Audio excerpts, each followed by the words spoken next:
So I practice restructuring and insolvency law at Norton Fulbright. I came to do it in a lot of ways by accident. I became a lawyer in 2008. At that point in time, I thought what I wanted to do was securities work, public markets work. But at that point in time, it was also a very opportune time in restructuring and insolvency. The financial crisis was just hitting. There was a lot of additional work that could be done in the restructuring group at our firm. And I was asked if I wanted to get engaged in some of that work.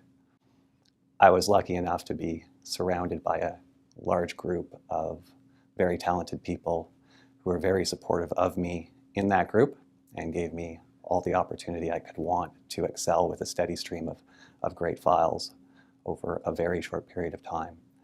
And that's really how I came to do what I was doing. In my practice area, I find most of the time what you're dealing with is a business problem with a legal aspect to it.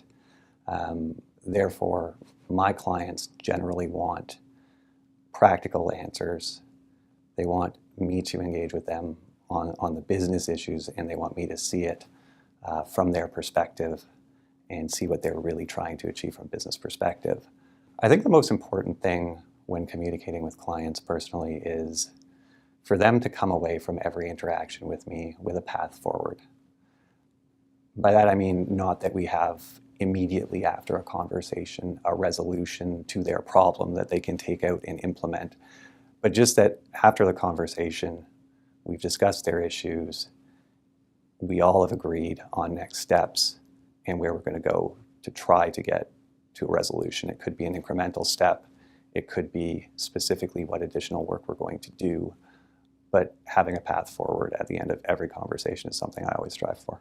When considering community involvement, I focused on something that I thought was very important to my life, something that made a big impact on my life overall, and that was really the place I grew up playing golf. So I joined the governance committee at my golf course a couple of years ago.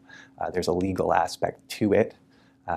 There's a bit of legal work involved in it, but ultimately it is an opportunity for me to use my legal skills to some degree, but mostly to try to make the place where I grew up and the place that I highly value a better place.